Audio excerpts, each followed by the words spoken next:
Blue Lion Demon. A noble lion aims to manage state affairs. The 26th, 27th trials of the 81 Calamities. Protagonist, the Blue Lion Demon. Weapon, a large broadsword. Characteristics, powerful background, strong magical abilities. Weaknesses, lacks risk awareness, relatively weak in combat. The Blue Lion Demon was originally a divine beast mount of Manjushri Bodhisattva. He possessed great magical powers and had extensive connections. The city god often socialized with him. The dragon kings of the four seas were his acquaintances, the eastern mountain Tianchi was a close friend, and the 10 Yama kings were his sworn brothers. Despite such a powerful background, he chose to abandon his celestial status to become a Taoist in the kingdom of Black Rooster. Why did he make such a choice? 5 years ago, the kingdom of Black Rooster suffered from prolonged drought, with no rain, barren lands and frequent famines, leading to widespread suffering. Even the royal granaries were depleted. The benevolent king of Black Rooster Kingdom, emulating Yu the Great, took the lead in combating the drought, sharing hardships with his people and cutting expenses for prayers. Despite halting salaries for officials, the situation remained dire with dried rivers and empty wells. In this critical moment, the Blue Lion Demon, disguised as a Taoist from Mount Zhongnan, performed a rain ritual. With his incantations, torrential rain fell over the country, alleviating the crisis. The grateful king, moved by this act, formed a deep bond with the Taoist, treating him as a brother. King in the Well. In order to learn about governance and understand the daily lives of the people, the Blue Lion Demon gradually became close to the king of the kingdom. They not only discussed state affairs together, but also entertained and lived together. After 2 years, the Blue Lion Demon had not only mastered the ways of a powerful Taoist, but also become adept at handling various state matters. One sunny spring day, the Blue Lion Demon invited the king to the imperial garden for a spring outing and tricked him to a secluded octagonal glazed well, claiming there were treasures to be seen. When the king was unprepared, the Blue Lion Demon pushed him into the well, covered the well with a stone slab, and sealed it with a plantain. Then, the Blue Lion Demon transformed into the king of the kingdom, donned the imperial yellow robe, and took the throne as the emperor. After passing Pingding Mountain, Tang Seng and his disciples continued their westward journey. They traveled through wind and rain to Baolin Temple, which was not open to ordinary monks. Tang Seng was turned away and failed to secure lodging. Eventually, Sun Wukong had to intervene, using his strength to intimidate the monks of Baolin Temple. This forced them to come out and welcome Tang Seng and his disciples, who then managed to find accommodation. One evening, after the disciples had finished their meal, Tang Seng realized that it had been a long time since he last studied the scriptures. He told his disciples to sleep in the inner room, while he stayed in the outer room to recite the scriptures. Around midnight, after reciting 2 volumes, Tang Seng drifted off to sleep. Suddenly, a chilly wind blew outside and he faintly heard someone calling, "Master, Master." In his dream, Tang Seng looked up to see a dripping wet figure standing at the door. Startled, he thought it was a ghost or demon, and he was filled with fear. To his surprise, the figure began to weep, and explained that he was the king of Black Rooster Kingdom, located 40 miles away. 3 years ago, a Taoist had pushed him into a well in the royal garden and then assumed his identity, ruling over the Black Rooster Kingdom while the true king became a restless spirit trapped by the well. The king had heard that a great monk from the Tang dynasty was passing by, and that his disciple Sun Wukong was very powerful. He had begged the night-roaming god to carry him here with a gust of divine wind, to ask for their help in subduing the demon. Moved by the king's plight, Tang Seng agreed to help.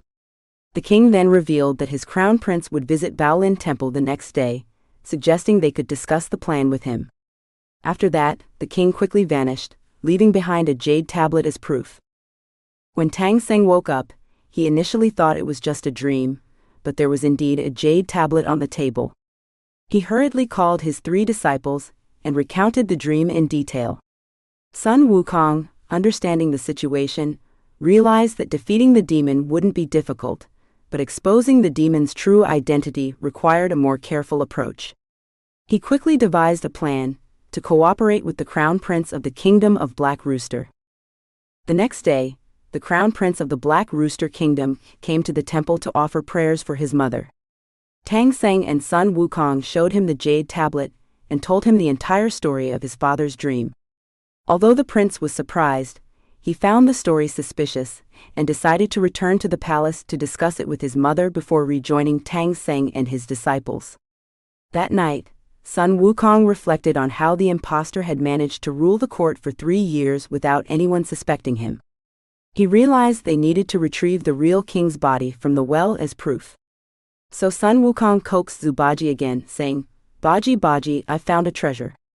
Zubaji was sound asleep, but the moment he heard there was a treasure, he immediately perked up and eagerly asked, "Senior brother, what kind of treasure is it?"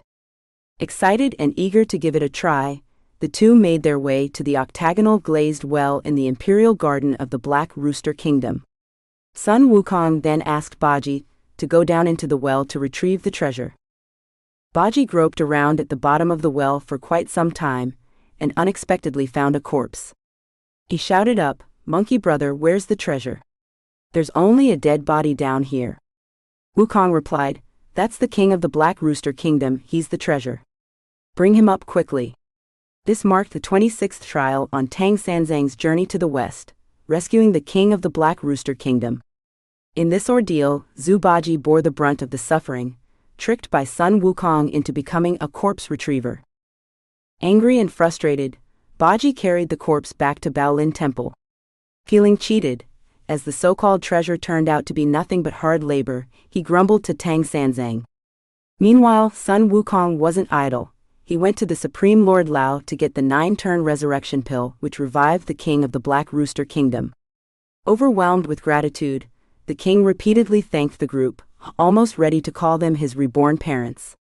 However, Sun Wukong remained composed, instructing the king to change out of his wet clothes and disguise himself as a Taoist priest, as part of their plan to enter the palace the next day and confront the demon. Real and fake Tang Xuanzang. After parting with Sun Wukong, the Black Rooster Kingdom prince secretly met with his mother in the palace. Seeing her in tears, he realized she too had dreamt of the person Sun Wukong mentioned, confirming his father had been harmed by the demon. The next day, the prince tearfully bid farewell to his mother and joined Tang Xuanzang and his disciples.